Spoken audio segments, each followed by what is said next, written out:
Hi, Gary Chillingworth here for Air Gunner Magazine, Shooting and Country TV. Welcome to Life at the Range. Now, before we get going, a huge thank you for all the kind comments I got after my last video, my Q&A video, whilst I was in Turkey. Yes, I know I lost another air gunning competition. Oh my God, the safety there was oi, oi, oi.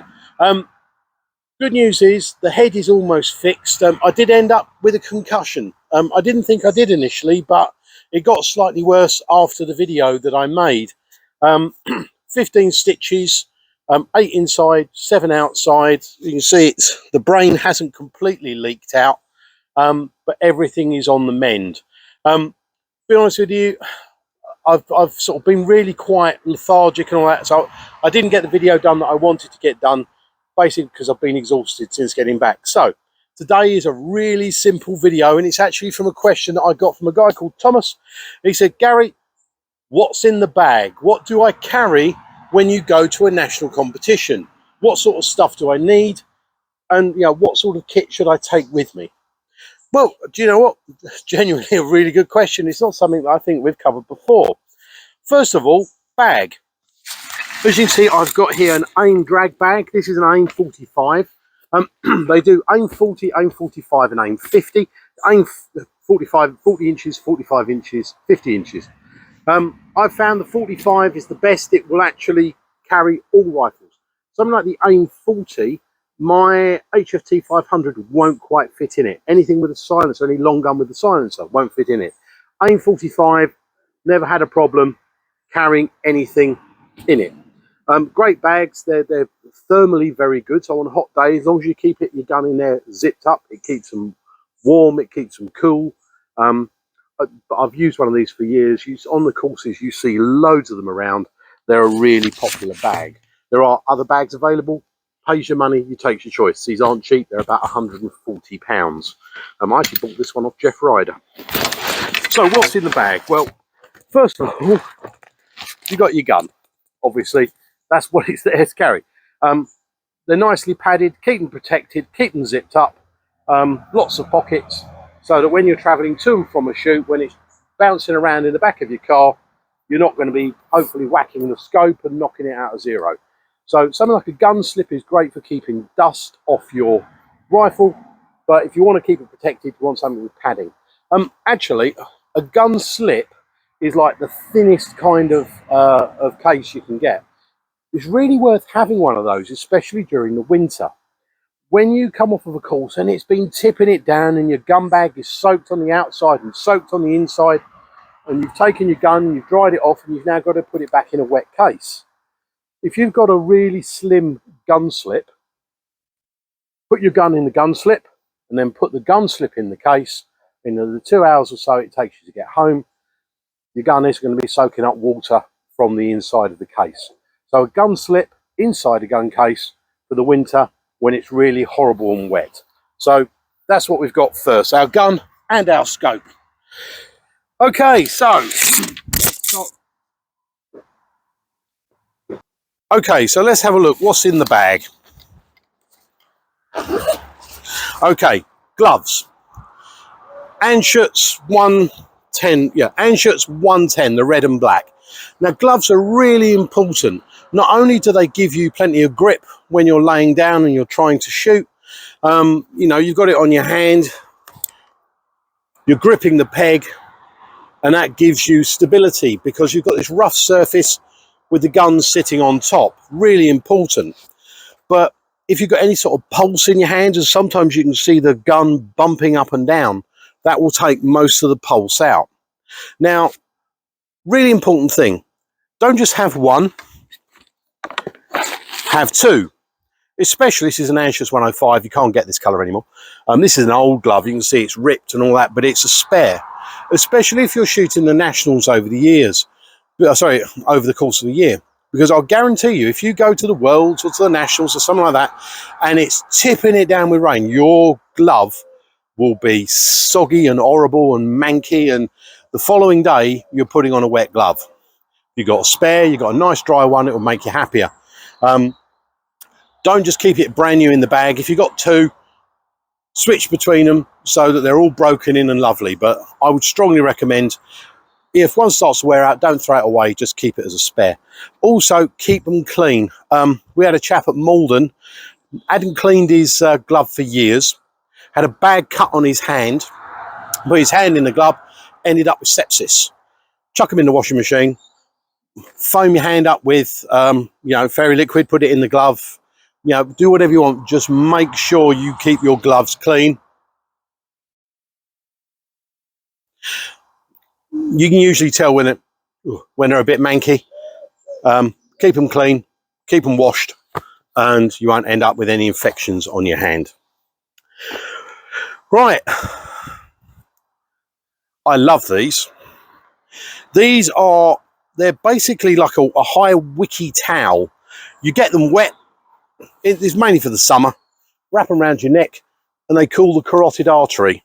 You'll see, if you ever see a lot of military guys in Afghan and things like that, you'll often see them with these sort of things wrapped around their neck. It's basically to keep the neck cool, and that keeps the brain cool and keeps the body cool. It basically confuses the central nervous system and makes you think you're cooler than you are. Get them wet, not soaking wet, wring them out, and then if you want to cool them down, wave them around in the air, put them back on, and they feel nice and cool. You can use them to wet out your eyes. If you have an injury, like I did in Turkey, I was wearing this exact one. I started bleeding profusely from the head. Pressure on the head stopped a lot of the blood coming out. So I strongly recommend one of these stupid things. I bought it off of eBay. They're about £7 or £8. I can't think what they're called, but I'll put it in the description below so you can find one. Really important. Well, they're not really important, but they're something that's nice to have. Okay, water. Never, ever go onto a course without water, even if it's in the winter. If you become a couple of percent dehydrated, all of a sudden your eyes will not work properly. Your eyes are the first things that are affected. If you start to get dehydrated, the lenses in your eyes won't work properly, and you'll be looking at a target and think, oh yeah, that's 40 yards away where it's 4 feet. You won't be able to range find if you're dehydrated. So you've got to carry at least, one of these big, I think it was this 500ml, 750ml of water. Now, the other thing I like to carry, and I've actually just run out, but I'll put a picture up. I've got these 0 tablets. I like the pink grapefruit. There's no calories in them, but they carry salts and they carry other bits and pieces, and they basically replace your electrolytes as you're going around the course. So I usually carry a bottle of water and a bottle of electrolyte, and that keeps me going around the course and keeps me hydrated. If it's going to be a really hot shoot, like it's been over the last couple of weeks, you take as much water as you can. A lot of really top clubs at a national event will put out a water station, but you can't always rely on that being there. So make sure you've got plenty of water. You can never have too much. Now, the other thing is, if you are somebody like me who is a bit of a coffee addict, I'm a great lover of these things. These are the old military flasks. I really should have cleaned that one out. Fit in your bag, make yourself coffee, and then about an hour and a half in, when you start going, oh, I could really fancy a coffee, you can have a coffee. And for me, after a couple of hours, I've really got to start cutting down on the amount of coffee I drink. But it really is, certainly in the winter, you can just sit there and you can have a sip of coffee and, it'll calm you down. And for me, really important. So if you're a coffee addict, get yourself one of these flasks. And so that way you can be happy. Food. As you can see, I'm godlike in my physique. Unfortunately, it's Buddha, but yeah, there you go. Again, if you're going to be out for 2 or 3 hours shooting around a course, you're going to get snacks. One of the best people for this is J Mode. J Mode's amazing. He will, his bag, it'll be more sweets than gun. He's superb. But these are these Nature Valley protein bars. So these ones I like, peanut and chocolate. They're superb. Carry a banana if you want to be healthy. Don't carry something massively high in sugar, because that could obviously spike your blood sugar. But you. I I've seen people out there with currant buns. I've seen people out there with a little pot of pasta salad. If you're going to be out there for a while and you're going to get peckish, you're going to be thinking more about food than shooting. So just take some snacks with you. Right, what else is in the bag? Right, okay. Pellets. Now, pellets. This is my little pellet pouch that I got from Rex Bennett, made out of the loveliest leather. You can get these through, I think, flopover.co.uk, or you can speak to Rex. He's at most of the shoots. If you want one, drop me a line and I'll put you in touch with Rex. But these are like a lovely little leather pouch with a magnet, and you can drop your pellets in. But always take some extra pellets, because I'll guarantee you there will come a day when you will get down, you won't close your pellet pouch, or you'll bang it, or you'll knock it, and your pellets will go flying everywhere. And you will end up with no pellets in your pouch. So always carry a tin of extra pellets in your gun bag, because I'll guarantee you at some point you will lose your pellets or your mind. Obviously, a hat, air arms. Again, in the sun, you can end up really, really hot. Hat will keep your head cool. A hat will obviously keep your head warm in the winter. It will keep the sun off you in the summer. Really important hat. But also, if you're taking a prone or a standing shot and you've got the sun beating down against you, you can angle it, and that way you can use it to block out the sun. So a hat with a peak will really help you. You don't have to wear it all the time, but keep it in your bag just in case you need it. What else we got in the bag? Okay, well, I'm a marshal. I spend a lot of my life marshalling. So a couple of things I always carry. I carry a target checker just in case I'm needed to check one. You don't have to carry one of these, but as a marshal, I carry one of these all the time. I got this one through Bob Pattenden. He does 3D printing, superb work. And every shooter should carry a whistle. I've got this whistle, and I don't know if you noticed, but on my pellet pouch, I've also got a second whistle.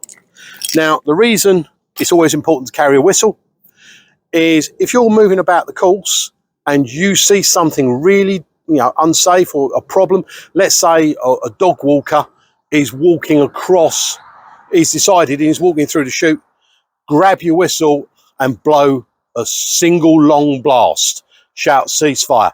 Doesn't matter if you're a marshal, if there is a serious safety incident, then you blow that whistle and you get everybody to stop.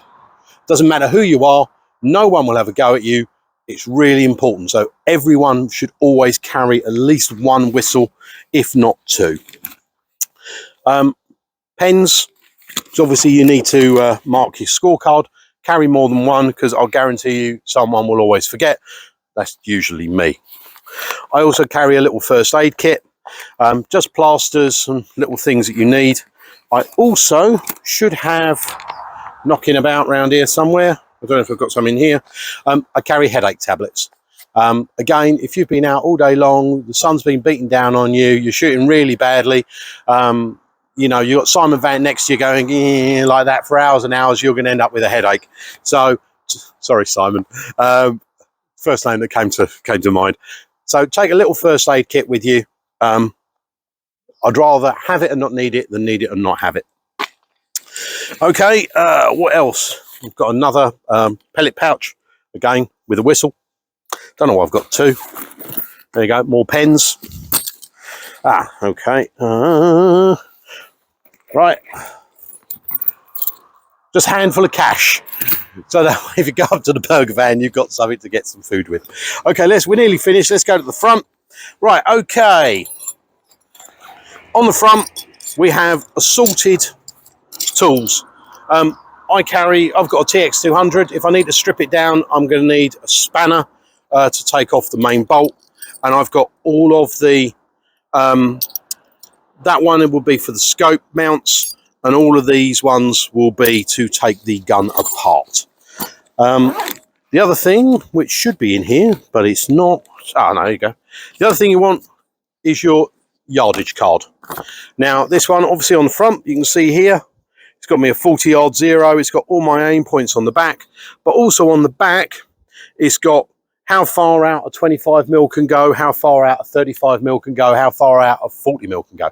It's got all of the basic information I need. So if I'm sitting there and I'm having one of them days, which I'm having a lot of recently, and I'm going, oh, how far can a 20mm go? Oh, 30 yards. 15mm, oh, 13 to 25 yards.